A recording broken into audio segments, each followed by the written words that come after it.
प्रिय विद्यार्थियों, सुप्रभात। आज हम 11th क्लास में वितान भाग 1 पुस्तक से चैप्टर नंबर 2 जिसका नाम है राजस्थान की रजत बूंदे, इस पाठ को आज हम शुरू करते हैं। बुक का नाम है वितान भाग 1, पाठ नंबर 2। पाठ का नाम है राजस्थान की रजत बूंदे।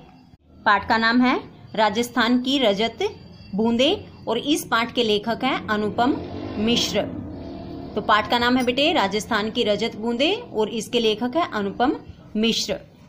पसीने में तरबतर चिलवांजी कुएं के भीतर काम कर रहे हैं। यानी कि पसीने में तरबतर यानी कि पसीने में बिल्कुल नहाए हुए चिलवांजी होते हैं जो कुएं बनाने का काम करते हैं। वो कुएं के अंदर काम कर रहे हैं।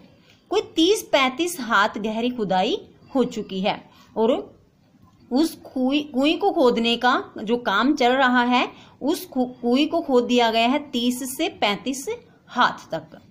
अब भीतर गर्मी बढ़ती ही जाएगी। जैसे बेटे कुएं जितनी गहरी खोदेंगे तो जो चिलवांजी जो नीचे काम करेगा उसके लिए तो बहुत ज्यादा गर्मी अंदर हो जाएगी, क्योंकि अंदर हवा नहीं मिलती, सांस लेने के लिए भी पर्याप्त हवा उसको नहीं मिल पाती। तो इसी वजह से वो पसीने में तरबतर हो जाते हैं। कुएं का व्यास घेरा बहुत ही संकरा है। संकरा होता है टेढ़ा, यानी जैसे कुएं है इसको मतलब खोदेंगे, पहले एक साइड से खोद लिया, फिर दूसरी साइड से जाकर खोदना पड़ता है, फिर तीसरी साइड से, और गोलाई में भी उसको आकार देते हुए चलना है। तो उसका जो घेरा होता है, जो गोलाई उसको देनी होती है, यह काम बड़ा ही संकरा टेढ़ा मेढ़ा होता है। उखरू बैठे चिलवांजी की पीठ और छाती से एक एक हाथ की दूरी पर मिट्टी है। जो चिलवांजी है वह उखड़ू बैठा हुआ है, बैठा हुआ है वो और उसकी पीठ और छाती से एक एक हाथ की दूरी पर मिट्टी है। इतनी संकरी जगह में खोदने का काम कुल्हाड़े फावड़े से नहीं हो सकता, क्योंकि आपको भी पता है जैसे जो कुएं होती है उसका जो व्यास होता है, जैसे कुएं बिल्कुल छोटे आकार की होती है, तो इसको अगर खोदते चलेंगे, मान लीजिए इधर से खोद लिया तो मिट्टी निकल आई, फिर इधर से खोदा फिर भी मिट्टी आ जाती है।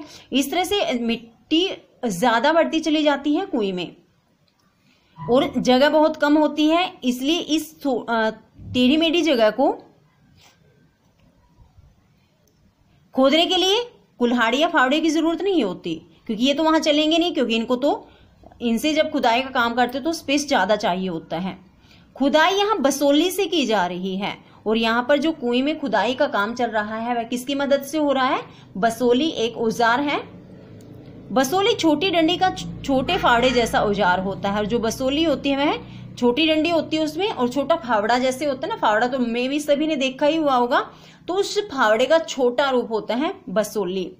नुकीला फल लोहे का और हत्था लकड़ी का, यानी कि जैसे इसको जो खोदने का पार्ट होता है ये तो लोहे का होता है, और इसको जो पकड़ने का पार्ट होता है ये होता है लकड़ी का। तो इसलिए कहा है कि नुकीला फल लोहे का, यानी कि ये जो पार्ट है जिसे खोदते हैं वो लोहे का होता है, और जिसको हाथ में पकड़ा जाता है वो लकड़ी का होता है। कुएं की गहराई में चल रहे मेहनती काम पर वहां की गर्मी का असर पड़ेगा।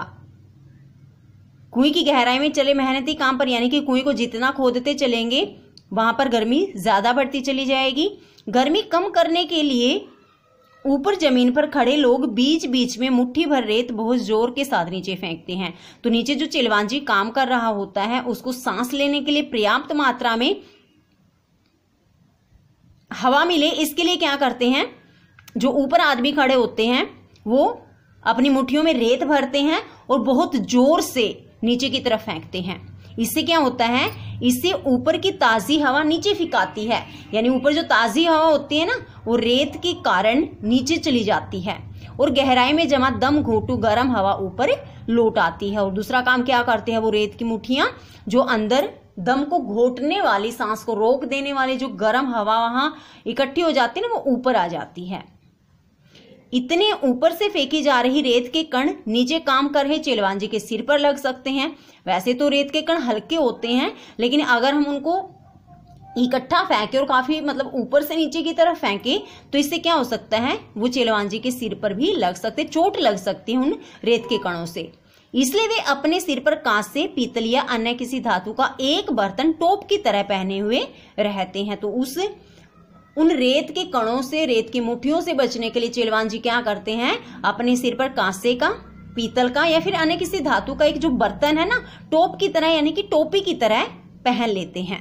नीचे थोड़ी खुदाई हो जाने के बाद चेलवांजी के पंजों के आसपास मलबा जमा हो गया है, क्योंकि जो चेलवांजी होता है वह नीचे खुदाई करता है तो मिट्टी निकलती चली जाती है, तो वह मलबा उसके आसपास इकट्ठा हो जाता है। ऊपर रस्सी से एक छोटा सा डोल या बाल्टी उतारी जाती है। तो क्या करते हैं, जो ऊपर होते हैं आदमी, वो एक रस्सी के साथ या तो बाल्टी को बांध देते हैं, बाल्टी टाइप जो डोल होता है उसको बांधकर नीचे छोड़ देते हैं। मिट्टी उसमें भर दी जाती है और पूरी सावधानी के साथ ऊपर खींचते समय भी बाल्टी में से कुछ रेत, कंकड़, पत्थर नीचे गिर सकते हैं। और जैसे ही वह बाल्टी या डोल वो नीचे की तरफ उतारते हैं रस्सी को बांधकर, तो उसमें क्या करते हैं, मिट्टी भर देता है चेलवांजी और पूरी सावधानी के साथ उसको ऊपर की तरफ खींचा जाता है। ऊपर खींचते समय भी उस बाल्टी में से हो सकता कुछ रेत है, कंकड़ पत्थर है, वो नीचे गिर सकते हैं। टोप इनसे भी चेलवांजी का सिर बचाएगा। तो जो उस चेलवांजी ने टोप ओढ़ रखा है किसी बर्तन कांसे का, ये देखिए पिक्चर में साफ दिखाई दे रहा है, तो ये जो ऊपर बाल्टी जब खींचेंगे तो हो सकता है उस बाल्टी में से भी कोई रेत है, कंकड़ पत्थर है, हो सकता है वो भी नीचे गिर जाए। तो ये जो इस चेलवांजी ने ओढ़ रखा है बर्तन का एक धातुनुमा बर्तन का एक टोप जो इसने ओढ़ रखा है, तो यह उनसे भी इसकी रक्षा करेगा।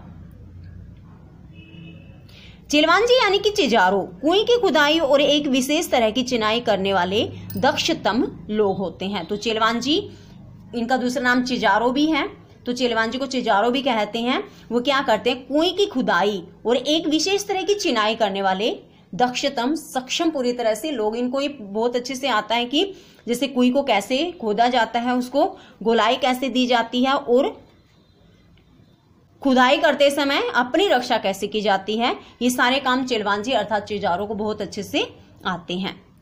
यह काम चेजा कहलाता है और ये कुएं की मतलब जो चिनाई का काम जो होता है इसको चेजा कहते हैं। चिजारो जिस कुएं को बना रहे हैं वह भी कोई साधारण ढांचा नहीं है।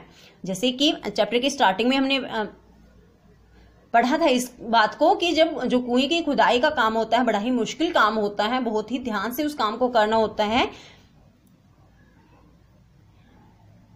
कुएं यानी बहुत ही छोटा सा कुआं। कुआं पुल्लिंग है, कुएं स्त्रीलिंग है। सबको पता है कि कुआं पुल्लिंग के लिए यूज होता है, कुआं बड़ा होता है, लेकिन जो कुएं है वो स्त्रीलिंग है और कुएं से छोटी होती है। उसका जो घेरा होता है, व्यास जो होता है वो कम होता है। ये छोटी भी केवल व्यास में ही है। और जैसे अभी हमने पढ़ा कि किस में छोटी है, ये व्यास में। गहराई तो इस कुएं की कहीं से कम नहीं, मतलब जितना गहरा कुआं खोदना होता है कुएं को भी उतना ही गहरा खोदना होता है। राजस्थान में अलग अलग स्थानों पर एक विशेष कारण से कुइयों की गहराई बहुत कम ज्यादा होती है। और राजस्थान में जो कुइयां हैं आज भी वहां पानी जो है कुइयों से नहीं मिलता है पीने का पानी। तो राजस्थान में अलग अलग स्थानों पर एक विशेष कारण से कुछ मेन रीजन होते हैं, इस वजह से जो कुइयों की गहराई है कुछ जगह पर कम है तो कुछ जगह पर उनकी जो गहराई है वो ज्यादा भी रखी गई है, क्योंकि हो सकता है कम अगर गहरी खोदे तो वहां उनको पानी ना मिलता हो। तो प्यारे बच्चों, ये था हमारा आज का चैप्टर जिसमें हमने पढ़ा कि जो चिजारो है वो चेलवांजी जो है वो कुएं को खोदते समय किन किन सावधानियों का पालन करते हैं, कैसे उनकी रक्षा की जाती है, किस तरह से वो इस इतने मुश्किल काम को करते हैं।